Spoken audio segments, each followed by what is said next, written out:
कहानी की शुरुआत में हमें बताया जाता है कि साल 2014 तक ग्लोबल वार्मिंग काफी ज्यादा बढ़ गई थी और पृथ्वी का टेम्परेचर काफी हाई हो गया था। इसलिए साइंटिस्ट ने CW7 नाम के कूलिंग एजेंट को इस्तेमाल करने को कहा, जिसको एटमॉस्फेयर में डालने से पृथ्वी का टेम्परेचर कम किया जा सकता है। इसके बाद 7 जुलाई 2014 को 79 कंट्री CW7 को एटमॉस्फेयर में डालने के लिए रेडी हो जाती है और प्लेन की मदद से CW7 को एटमॉस्फेयर में डाल दिया जाता है। पर इनका ये दाव उल्टा पड़ गया और अर्थ का टेम्परेचर माइनस में चला गया, जिसके कारण पृथ्वी पर बर्फ ही बर्फ जम गई। अब ये भी कह सकते हैं कि लोग वापस से आइस एज में चले गए और जो लोग भी बचे थे वो स्नोपियर्सन नाम की ट्रेन में चढ़ गए, जो बिना रुके चलती रहती थी।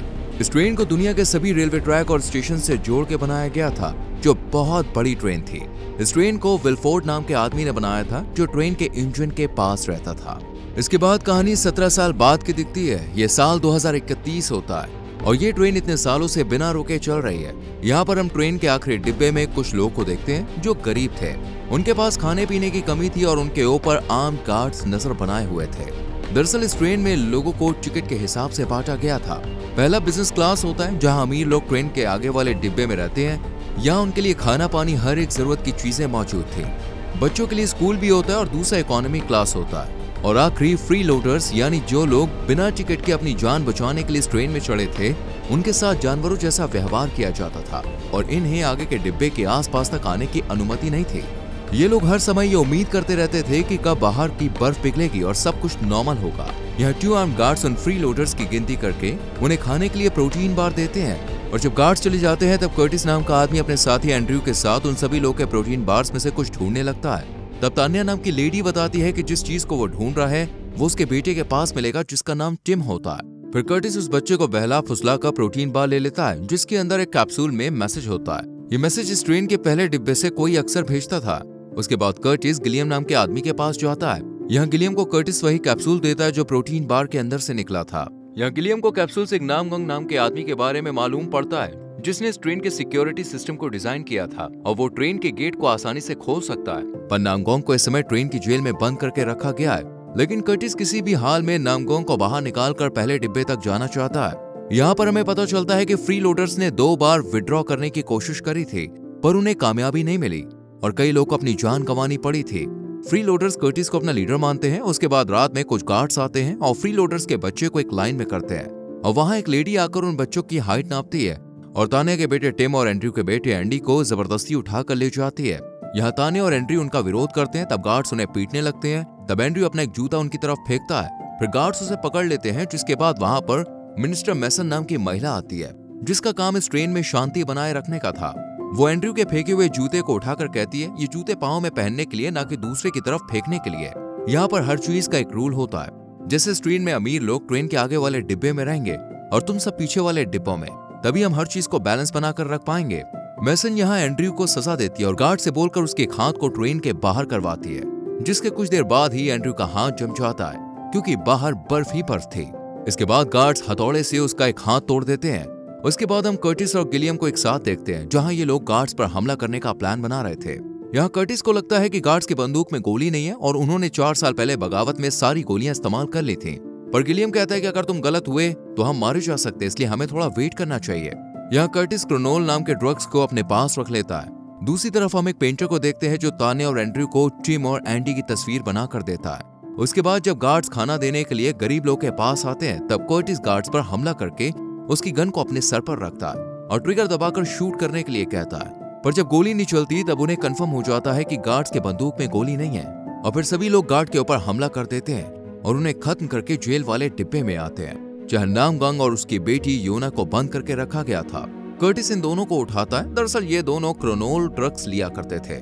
कर्टिस नामगंग से दरवाजा खोलने के लिए कहता है, पर नामगंग ट्रेन के हर डिब्बे को खोलने के लिए 2 क्रोनोल ड्रग्स की मांग करता है, जिस पर कर्टिस उसकी बात मान लेता है और वो लोग दरवाजा खोलकर आगे जाते हैं, जहां ये लोग इतने सालों बाद सूरज की रोशनी को देखते हैं। बाहर बर्फ अभी भी पिघली नहीं थी, जिससे वो लोग खुश नहीं थे। उसके बाद ये लोग किचन वाले सेक्शन में आते हैं, जहां पॉल नाम का आदमी उनके लिए प्रोटीन बार बना रहा था। यहाँ कर्टिस चेक करता है, तब उसे पता चलता है कि प्रोटीन बार में कई सारे कीड़ों को मारकर बनाया जाता था। वो कर्टिस वहाँ पर किसी को भी इसके बारे में नहीं बताता, क्योंकि गरीब लोग यही खाते थे। वहाँ कर्टिस को कैप्सूल मिलता है, जिसके अंदर मैसेज में लिखा होता है पानी। दरअसल ट्रेन के कुछ हिस्से के बाद वहाँ वाटर सप्लाई का सेक्शन है। गिलियम कहता है कि अगर वो वाटर सप्लाई पर कब्जा कर ले तब उनकी बात जरूर सुनी जाएगी और वो अपनी बात मनवा सकते हैं। उसके बाद ये लोग दरवाजे के उस तरफ जाने वाले होते हैं। तभी योना बताती है कि दरवाजे के उस पार कई गुंडे हैं जो मास्क पहने हुए हैं और अपने हाथों में खतरनाक हथियार लेकर खड़े हैं। योना दरवाजे के आर पार देखती है।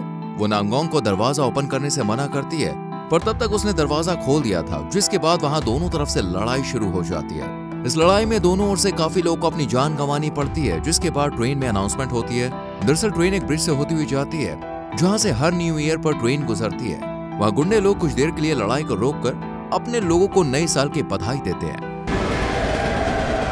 वहीं नांगोंग अपनी बेटी योना को खाई में एक जगह दिखाता है, जो पिछले सालों के मुकाबले इस बार अच्छे से दिखने लगी थी, यानी बर्फ अब धीरे धीरे पिघल रही है। उसके बाद वहां मैसन आकर अपने गार्ड से कहती है कि वो 74% फ्री लोडर्स को मार दे, क्योंकि वो लोग पानी पर कब्जा करना चाहते हैं। गार्ड्स अपने नाइट विजन गॉगल्स लगा लेते हैं। वहां योना बताती है कि हम सभी एक अंधेरे से भरी टनल से होकर जाने वाले हैं, और जब ट्रेन टनल में जाती है तब गार्ड्स फ्री लोडर्स पर हमला करके उन्हें मारने लगते हैं। वहां हम एक आदमी को देखते हैं जो मशाल लेकर आता है, और उसके पीछे बाकी और लोग मशाल लेकर आते हैं, जिसके बाद दोनों तरफ से बराबर की लड़ाई होने लगती है।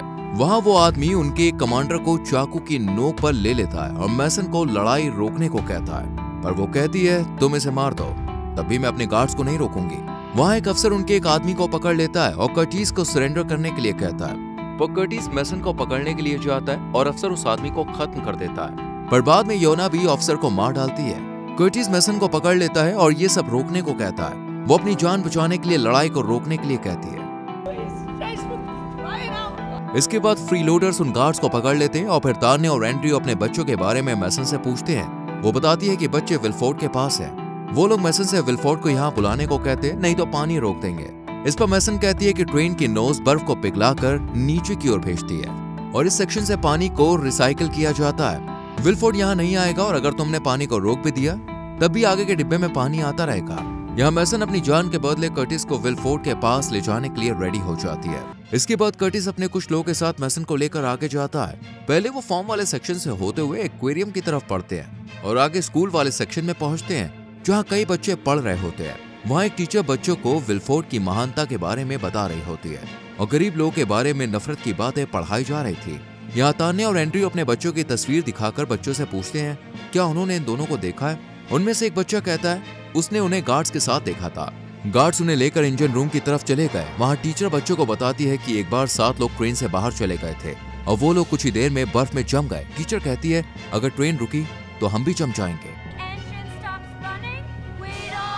तभी टकला आदमी बच्चों के लिए एक ट्रे में अंडे लाता है। फिर वो टकला आदमी गरीब लोग के पास अंडे लेकर जाता है और अंडे के नीचे से लोडेड ऑटोमेटिक बंदूकों से उन पर गोली चलाता है। उस ट्रॉली में बहुत बंदूकें थीं, जिन्हें बाकी गार्ड्स उठा लेते हैं और गरीब लोगों के ऊपर फायर कर देते हैं। दूसरी तरफ टीचर भी बंदूक लेकर कर्टिस और उसके साथियों पर हमला कर देती है, जहां एंड्रयू की मौत हो जाती है, पर उनका एक आदमी टीचर को चाकू से मार डालता है। वहां कर्टिस सीसीटीवी फुटेज में देखता है कि फ्रैंक नाम का गार्ड्स का इंचार्ज गिलियम को मार रहा है, जिससे कर्टिस गुस्सा हो जाता है और मैसन को मार देता है। उसके बाद कर्टिस बचे हुए साथी के साथ आगे जाता है, जहां वो अपर क्लास के लोग को देखता है जो आराम से अपनी जिंदगी जी रहे हैं। यहाँ पर डॉक्टर से लेकर सलून और हर एक प्रकार की फैसिलिटी थी। इसके बाद ये लोग आगे बढ़ते हैं, पर नांगोंग को अगला दरवाजा खोलने में ज्यादा समय लग रहा था और वहाँ फ्रैंक और बाकी गार्ड्स आकर उन पर फायर कर देते हैं और इनके बीच लड़ाई होती है, जिसमें कर्टिस, नांगोंग और योना को छोड़कर सभी मारे जाते हैं। तान्या मरने से पहले कर्टिस से उसके बच्चे को बचाने की विनती करती है। वहाँ फ्रैंक और गार्ड्स भी मारे जाते हैं। इसके बाद ये लोग आगे जाते हैं, जहाँ के लोग नशा करके डांस कर रहे होते हैं। उसके बाद ये लोग इंजन वाले सेक्शन में आते हैं, जहाँ विलफोर्ड रहता है, पर इस दरवाजे को नांगोंग खोल नहीं पाता, जिसके कारण कर्टिस गुस्सा हो जाता है। यह नांगोंग ने खुलासा किया कि उसने क्रोनोल नामक ड्रग्स इसलिए सिलेक्ट किया ताकि वो योना के साथ ट्रेन से भागने के लिए ट्रेन के दरवाजे पर विस्फोटक के रूप में इसका इस्तेमाल कर सके, जो एक ड्रग्स ही नहीं बल्कि एक्सप्लोसिव भी है, क्योंकि उसे विश्वास था कि अब वो बाहर जीवित रह सकते हैं, क्योंकि बाहर बर्फ पिघलने लगी थी। तभी इंजन सेक्शन दरवाजा खुलता है और विलफोर्ड के असिस्टेंट डाकन नांगोंग के ऊपर फायर कर देती है और फिर कर्ट्स को अपने साथ विलफोर्ड के पास ले जाती है। विलफोर्ड कर्टिस से प्रभावित होता है क्योंकि किसी ने पहली बार उसके पास आने की हिम्मत की थी। यहाँ विलफोर्ड ये भी बताता है कि वही प्रोटीन बार में मैसेज भेजता है। यहाँ विलफोर्ड ये भी खुलासा करता है कि उसने और गिलियम ने ही विद्रोह करने का प्लान बनाया था ताकि पॉपुलेशन को स्थायी स्तर तक कम किया जा सके। इसके बाद विलफोर्ड टकले आदमी को कॉल करके 74% पॉपुलेशन को मारने को कहता है। कर्टिस उन लोगों की आवाज सुनता है, पर चाह के भी उनकी मदद नहीं कर पाता। विलफोर्ड बताता है ट्रेन में हर चीज की कमी है और उन्हें हर 4 से 5 साल में ऐसा करना पड़ेगा, नहीं तो खाने की कमी हो जाएगी। और अगर वो सभी लोगों को बराबर का हक देने लगा तब वो लोग विरोध नहीं करेंगे। उसके बाद विलफोर्ड कर्टिस को अपनी पोजीशन देता है क्योंकि वो अब बूढ़ा हो चुका था। दूसरी तरफ हम नांगोंग और योना को देखते हैं जो दरवाजा खोलने की कोशिश कर रहे होते हैं। तभी वहाँ अमीर लोग उन पर हमला कर देते हैं। तब नांगोंग योना को कर्टिस के पास माचिस लाने के लिए भेजता है ताकि वो बम में आग लगाकर धमाका कर सके। और वो कर्टिस के पास आकर माचिस मांगती है। तभी योना नीचे देखती है इंजन वाले सेक्शन में एंडी और टिम काम कर रहे हैं। इस पर विलफोर्ड बताता है कि कुछ दिन पहले इंजन का पार्ट खराब हो गया था, इसलिए मैंने बच्चों को काम पर लगाया। यहाँ कर्टिस गुस्सा हो जाता है और उसे समझ में आ जाता है कि विलफोर्ड अच्छा आदमी नहीं है। वो चाहता तो अमीर लोगों के बच्चों को भी काम पर रख सकता था, पर उसने नहीं रखा। कर्टिस विलफोर्ड को मुक्के से मारकर बेहोश कर देता है और टिम को बचाता है। हालांकि इस दौरान उसे चोट लग जाती है। वहाँ एंडी पहले से ही ट्रेन के किसी और हिस्से में चला गया था। कर्टिस योना को माचिस दे देता है। दूसरी तरफ योना क्रोनोल बम से आग लगाती है जिससे बहुत बड़ा धमाका होता है और ट्रेन के सभी डिब्बे बर्फ में गिर जाते हैं, जिसमें सभी लोग की जान चली जाती है। और आखिर में योना और टिम ये दोनों ही मलबे से बच निकलते हैं। वो आगे देखते हैं जहाँ उन्हें पोलर बियर नजर आता है, यानी कि ट्रैक के बाहर अब एक जिंदगी रहने लायक है। और इसी के साथ ये मूवी यहीं पर खत्म होती है। दोस्तों, आपने वीडियो को अंत तक देखा, इसके लिए बहुत बहुत शुक्रिया। अब चलिए आपसे एक सवाल है कि ये लोग कितने सालों से इस ट्रेन में थे? इसका आंसर कमेंट सेक्शन में जरूर लिखें। वीडियो अच्छी लगी हो तो लाइक करें, शेयर करें और ऐसी और मूवीज की एक्सप्लेनेशन के लिए चैनल को सब्सक्राइब करके बेल आइकॉन प्रेस करें जिससे आने वाली वीडियोस आपसे मिस ना हो। मिलते हैं आपसे अगली वीडियो में। Till then bye bye, take care.